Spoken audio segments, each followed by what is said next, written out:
नमस्कार नमस्कार नमस्कार। मेरा नाम जियो साइट है और आज एक दूसरी कॉमिकल चीज़ हुई है इसराइल और ईरान के वॉर में। ऑफ कोर्स कॉमिकल चीज़ हुई है बिकॉज डोनाल्ड ट्रंप इसमें इन्वॉल्व हैं और बड़ी इंटरेस्टिंग चीज़ के बारे में आज बात करेंगे। आपको मैं थोड़ी सी डिटेल दे देना चाहूँगा। ये देखिए, डोनाल्ड जे ट्रंप ने ज़बरदस्ती विदाउट एनी रीजन जबरदस्ती अमेरिकन फोर्सेस को इसराइल और ईरान के वॉर में घसीटा। ये बात आपको पता होगा। उन्होंने फोर्दो, नातांज और इस्फहान के न्यूक्लियर साइट्स में जो ईरान में है उनमें बॉम्बिंग करी। उन्होंने दुनिया को ये दिखाया कि अमेरिका के पास कैसी कैसी हथियार है। $2.5 बिलियन अप्रॉक्स एक एयरक्राफ्ट की वर्थ है और उस एयरक्राफ्ट के फ्लीट के साथ जिसका नाम B-2 बॉम्बर है, B-2 बॉम्बर से मैसिव ग्राउंड पेनिट्रेटिंग ऑर्डिनेंस के साथ इन्होंने हमला करा। बंकर बस्टर बॉम्ब जिनका नाम है GBU कहा जा रहा है उनको, GBUs के साथ ईरान के न्यूक्लियर साइट्स को अपेरेंटली इन्होंने डिस्ट्रॉय कर दिया। बढ़िया। ये हुआ है सर आज से तकरीबन 3 दिन पहले हो चुका है ये काम। अभी होता यह है, आज से 2 दिन पहले डोनाल्ड जे ट्रंप डिक्लेयर करते हैं कि उन्होंने मीडिएट कर दिया है peace in the form of cease fire. ये देखिए, उन्होंने ये ट्वीट है उनका। ये कहते हैं it has been fully agreed by and between Israel and Iran that there will be a complete and total cease fire in approximately 6 hours from now. 6 घंटे के अंदर अंदर जनाब सीज फायर हो जाएगा। 12 घंटे के अंदर अंदर वॉर खत्म हो जाएगी। ये कह रहे हैं कि हमने 12 दिन में वो वॉर खत्म करवा दी जो पूरे साल तक जा सकता था, मिडिल ईस्ट को बर्बाद कर सकता था, ये कर सकता था। लेकिन मैंने Donald J Trump, president of the United states ने इसको होने से रुकवा लिया। अब आप सोचेंगे यार ये व्यक्ति ऐसी बातें क्यों कर रहा है। देखिए, प्रॉब्लम यह है कि आज के दिन में अमेरिका के प्रेसिडेंट को पड़ी हुई है नोबेल पीस प्राइज की। उन्हें जेन्युइनली लगता है कि उन्हें नोबेल पीस प्राइज मिलना चाहिए। पाकिस्तान के आपको जैसे पता होगा जनरल ने उनको नॉमिनेट किया है। ये सब ड्रामा चल रहा है और ये दिखाने के लिए कि वो एक्चुअली डिजर्व करते हैं नोबेल पीस प्राइज, वो ऐसी बातें कर रहे हैं। ये कॉमिकली क्लियर है जनाब, it is comically clear. This guy he is at the end part of his life. इनकी काफी उम्र हो चुकी है, बहुत सीनियर पॉलिटिशियन है, बहुत सक्सेसफुल बिजनेसमैन रहे हैं और अभी ये ऐसे ट्वीट्स करते हैं। कॉमिकल ये नहीं है कि उन्होंने सीज फायर करवाया, कॉमिकल ये है इस व्यक्ति ने पहले ईरान को बॉम्ब करा। ईरान ने उन्हें बताकर उनकी मिलिट्री बेसेस जो कतार में है उन पे बॉम्बिंग करी। उसके बाद ये कहते हैं कि मैंने सीज फायर करवा दी। और कल मजे की बात देखिए, इन्होंने ट्वीट करा है इसराइल को गलियाते हुए कैप्स लॉक में ये आदमी लिख रहा है, Israel do not drop those bombs, if you do it is a major violation.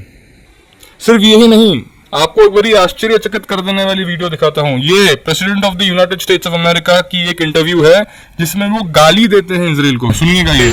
That have been fighting so long and so hard that they don't know what the fuck they're doing. Do you understand that? ये America के president हैं। On camera इन्होंने ये अपशब्द इस्तेमाल किए हैं। हाँ, मैं समझ सकता हूँ। It absolutely shows how not just angry but frustrated this guy is. But to be very frank with you, it was obvious कि ये चीज होने ही वाली थी। इसराइल को पहले इन्होंने सपोर्ट करा जब वो ईरान को मार रहे थे। इसराइल ने अनप्रोवोक्ड अटैक कर रहे हैं ईरान पे, ये कहते हुए कि हम प्रीएम्प्टिव स्ट्राइक कर रहे हैं क्योंकि ईरान वरना न्यूक्लियर वेपन डेवलप कर लेगा। फिर अभी जब उसने यूएसए ने जाके इसराइल का सपोर्ट करते हुए ईरान को बॉम्ब करा, उन्होंने सीज फायर की घोषणा करी, इसराइल उनकी बात नहीं सुन रहा। आप समझ सकते हैं ऐसा देश जो अगर आपको पता नहीं मैप में कहाँ है, आप उसको मैप में ढूंढ नहीं सकते, वो इतना छोटा देश है। एक ऐसा देश जिसकी एग्जिस्टेंस और जिसके आज के जमाने की पूरी कहानी इसलिए एग्जिस्ट करती है बिकॉज वो अमेरिकन एलाई है। वो छोटा सा देश जिसके पास अगर अमेरिका ना होता तो वो देश एग्जिस्ट नहीं करता। वो देश अमेरिका की बात सुनता ही नहीं है। वो देश अमेरिका की बात ही नहीं सुनता है। आप देख सकते हैं ये न्यूज हेडलाइंस भरी पड़ी हैं कि Trump wants Israel not to attack Iran as fragile cease fire holds. ये जो इसराइल ने जून 13 से जो करना शुरू करा है उसके बाद fragile cease fire apparently hold करता है, बट ये एक्चुअली ट्रू नहीं है। इसराइल की तरफ से ये कॉन्फर्मेशन आता है कि Israel says it hit Iranian radars, but कहते हैं कि हमने रिफ्रेन कर लिया है from other strikes after Trump's call. इन्होंने सीज फायर के बाद रेडार इंस्टॉलेशंस पे हमला करा। इन्होंने ये क्लेम ही नहीं है सिर्फ ईरान का, बल्कि इजराइल की तरफ से ऑफिशियल कंफर्मेशन आई हैं कि हाँ सर, हमने उन पे मिसाइलें बरसाई हैं इवन आफ्टर सीज फायर। अब डेट देख सकते हैं, जून 24, 2025 की डेट है ये शाम की खबरें आ रही हैं यहाँ से। अब इजराइल और ईरान की अगर कॉन्फ्लिक्ट की आप बात करें, ईरान के साइड से इस मामले में पता नहीं कैसे बट मैच्योर्ड रिस्पॉन्स आया है। वो कहता है कि हम ये इजराइल की स्ट्राइक्स के बाद अपने घरों को रीबिल्ड करने में, अपने इंफ्रास्ट्रक्चर को रीबिल्ड करने में काम करेंगे। जब उनसे सीज फायर के बारे में पूछा गया, उसके प्रेसिडेंट का ये स्टेटमेंट कहना है कि we will respect the cease fire if Israel does. हालांकि मैं आपको ये बता दूं कि ईरान भी इस मामले में दूध का दूल्हा तो है नहीं सर। ईरान ने भी सीज फायर के बाद और सीज फायर तक भर के मिसाइलें बरसाई हैं इसराइल पे, भर के बैलिस्टिक मिसाइल्स की बौछारें हो रही हैं। उसके बाद जब आप ये देखते हैं कि अल्टीमेटली हुआ क्या, ट्रंप ने दोनों साइड को कॉल करा। उन्होंने किसी तरीके से डरा धमका कर ये कहा कि साहब आप ये बंद करो वरना आपको दिक्कत हो जाएगी। और अभी ये कहा जा रहा है कि क्रॉस बॉर्डर फायरिंग नहीं हो रही है, तो ये कह सकते हैं कि इजराइल और ईरान को फोन करके धमकाने के बाद अभी तक सीज फायर शायद होल्ड कर रहा है। जब तक ये वीडियो बाहर है तब तक शायद ये ना रहे। Nothing can be said, absolutely nothing can be said, let's be very clear about it. But why do I find it comical? Why is it comical to me? It is comical to me because आप ये देखेंगे कि Donald Trump की ये second presidency term है। Second presidency term में जनाब इस व्यक्ति की पूरी इलेक्शन कैंपेनिंग का एक बहुत बड़ा स्तंभ, उनका मैसिव पिलर स्टोन ये था कि हम अमेरिकन लोगों के टैक्स के पैसे कहीं और नहीं लगाएंगे, हम जंग नहीं करेंगे बिकॉज इसमें अमेरिकन टैक्स पेयर का डॉलर खर्चा होता है, हम उस डॉलर का इस्तेमाल उसकी जिंदगी बेहतर करने में लगाएंगे।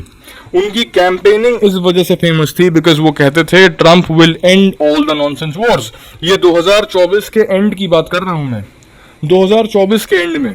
2025 में होता क्या है कि जून के 21 तारीख को इस व्यक्ति ने B-2 बॉम्बर से ईरान पे बॉम्ब बरसा दिए।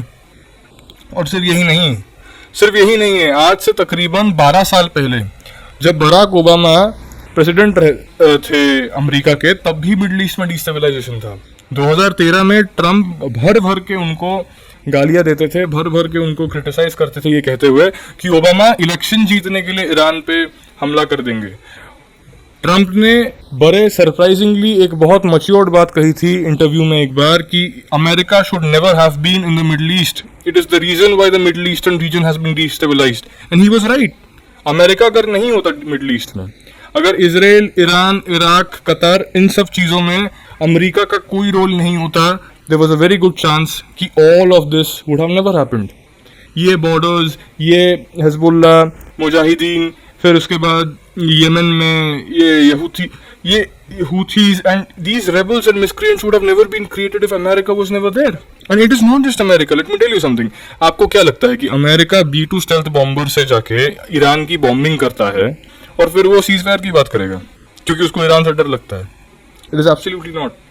Ladies and gentlemen, the thing is, Iran is a massive ally of Russia and China. Russia and China will go to great length, मतलब वो जंग करने को तैयार हैं ईरान को बचाने के लिए और ईरान की रेजीम चेंज ना हो इस बात पे ये मेक श्योर करने के लिए रशिया और चाइना जंग करने को तैयार है। उनकी इकोनॉमी डिपेंड करती है ईरान के आज के रेजीम के ऊपर, इसलिए वो इम्पोर्टेंट है।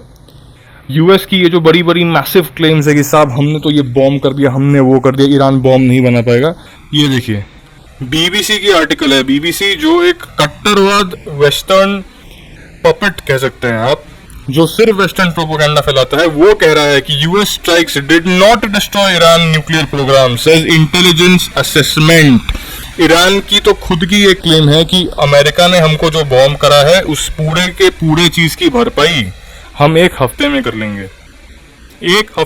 लेंगे, महीने भी नहीं साहब, हफ्ते की बात करी है उन्होंने, ऐसी हालत है।